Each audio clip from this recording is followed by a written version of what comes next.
My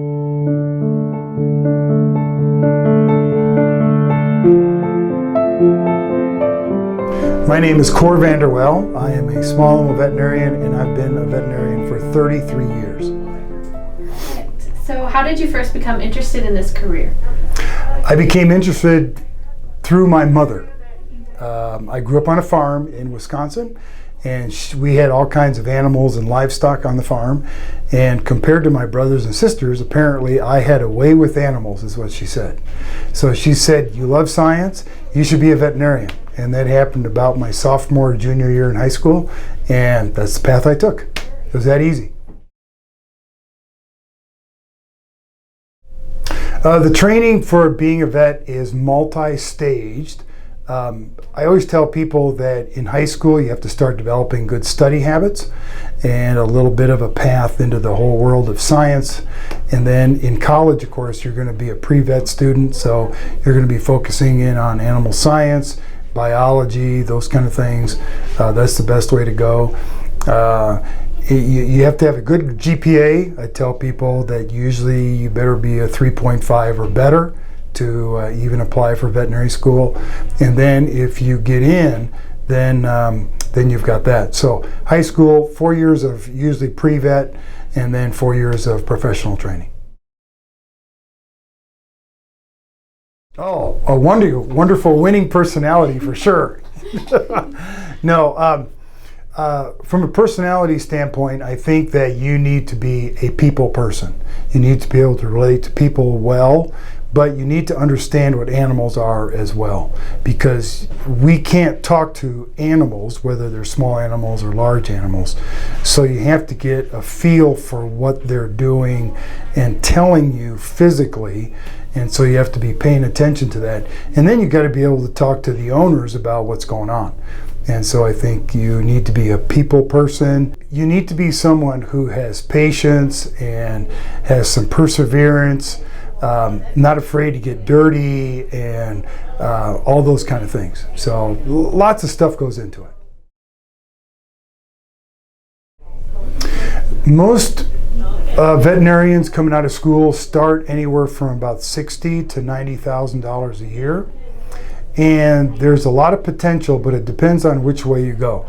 If you stay as an associate veterinarian, which means that you're not an owner in a practice, then you probably are going to max out somewhere in the $125,000, $150,000 area, depending upon what part of the country you live in. If you go down the path of becoming a practice owner, the average practice owner in this country makes about $150,000 to $175,000 a year. Now that's for small animal practices. Large animal practices are more, and then there's other branches you can go into as well. You can go into meat inspection, working in slaughterhouses, working with the USDA, doing on-site visits of like these big corporate dairies, feedlots, and that kind of thing. And usually when you work for government, there's usually some ceilings on that kind of thing. So, even after a few years, 100, 120, you're going to kind of max out at that.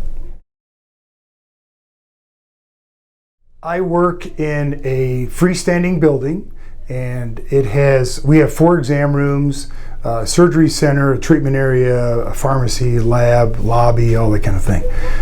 In our office, we have 4 veterinarians and 15 staff people, so it's a pretty big operation. We try to promote flow through the building so that you come in one door and you exit out another door.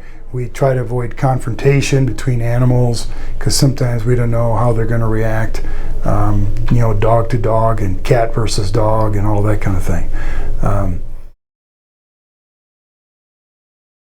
A typical day starts in the morning. We come in early to check our messages on the machine, try to make a few phone calls before we open at 8 o'clock, and then people start coming in. We usually have one doctor doing surgery on any given day, and then the rest of us are doing inpatient, outpatient stuff and seeing people on an appointment basis. And so then we're we're doing annual exams and vaccinations, or we're doing problem exams. We're trying to figure out what the problem is with that pet. And if we have to do more work, then we'll take them back, maybe draw some blood, take some x-rays, do an ultrasound, gather information to see what's going on, and try to figure out what's happening. Wonderful. Let me add to that. Oh yeah, go. Okay. A fair bit of our day involves phone work. And so what happens is, not only do I see people face to face in the exam room, but we do a lot of talking to people on the phone. So they can call in, and maybe if they have a minor problem, they're looking for a little advice just to kind of do a little something or other at home. And if the technicians can't take care of that, then we as the doctors get involved, and we have to probably get on the phone. Some phone calls are really long and complicated, and then we end up charging people a visit, or we ask them to come in to do a follow-up on that, and it gets pretty busy. The morning's pretty busy because people wake up to things with their pets, and maybe before they have to go to work or school, then they try to come in before 9 o'clock or 10 o'clock. And then we do a lot of our in-office stuff during the daytime, and then people start coming home from work at 2, 3, 4 o'clock in the afternoon, and then we get busy again. And even though we schedule things till 5 o'clock, oftentimes we're busy till 6.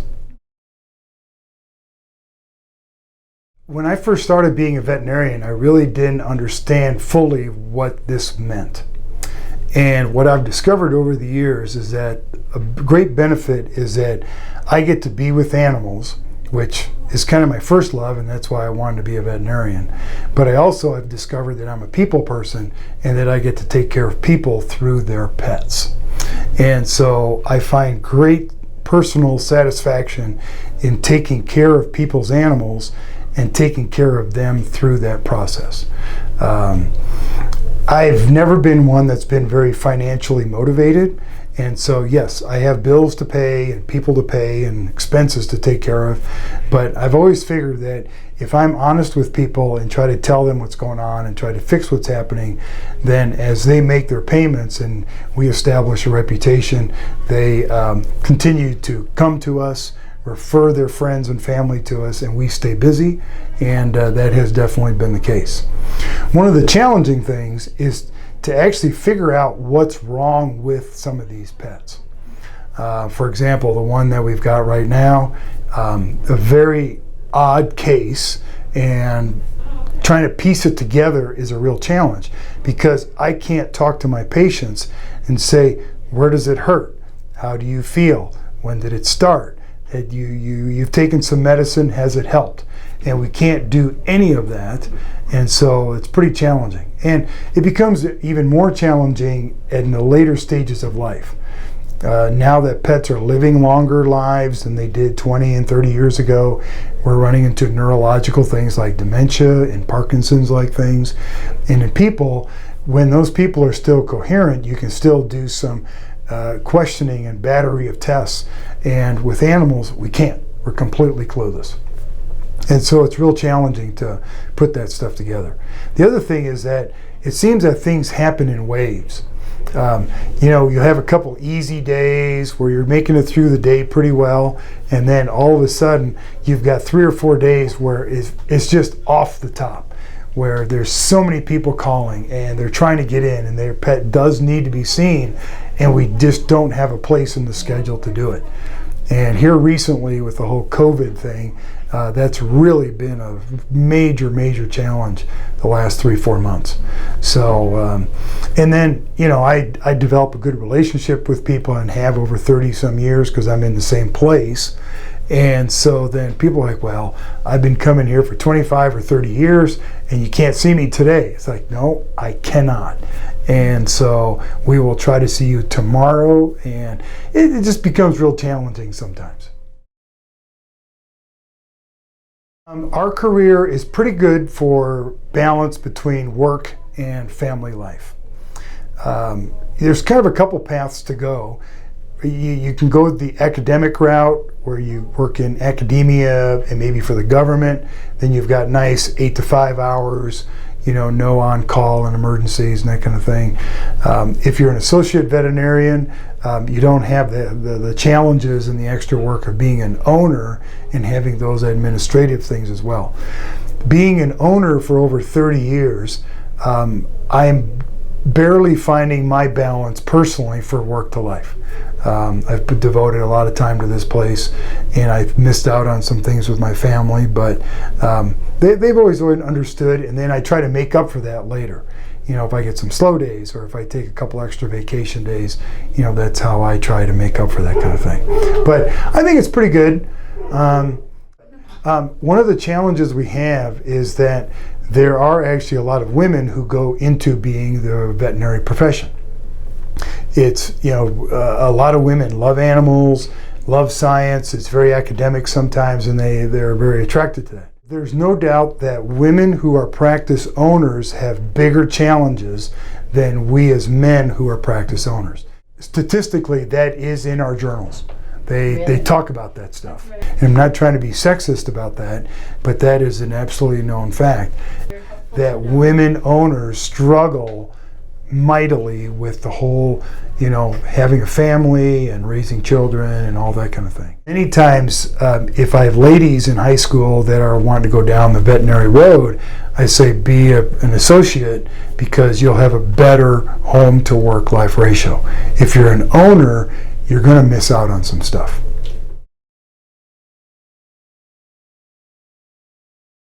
The favorite part of my job is to see happy, healthy pets and their owners.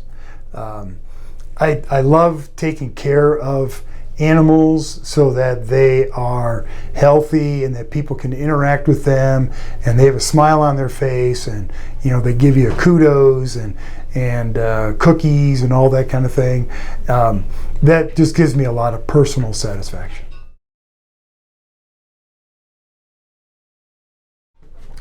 Our profession is changing quite a bit right now. One of the problems we have and challenges is that students coming out of veterinary school are saddled with a lot of student debt. In the past, like when I came out of school, we had debt, but it wasn't a lot. And we were able to get loans to buy practices or to buy into practices in a partnership situation.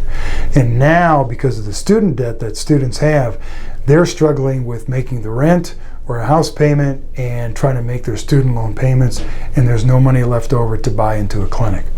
So a lot of older veterinarians my age, both small animal and large animal, are selling out practices to large corporations. And so we're introducing the corporate mindset into our profession at a very fast pace. Over a third of the practices, small animal practices in the United States and Canada, are now corporate owned. And it's changing the landscape. Number one, it changes the landscape for the client who has the pet. They're paying higher prices because these corporations, the bottom line is what's the profit line from this practice. And also what's happening is it's not allowing younger veterinarians to become owners and to then have a better quality of life because they can make a little bit more money and have better control over their work situation. I personally am very distressed by that. I was given an opportunity by the veterinarian that I bought this practice from to buy and to have my family and that kind of thing. And it's a philosophy that I want to pass on to the next generation. And I don't know if that person is going to be out there. I hope that person is there because I want this clinic to continue down the path that I and Dr. Watts had originally done, and that's where I want it to go.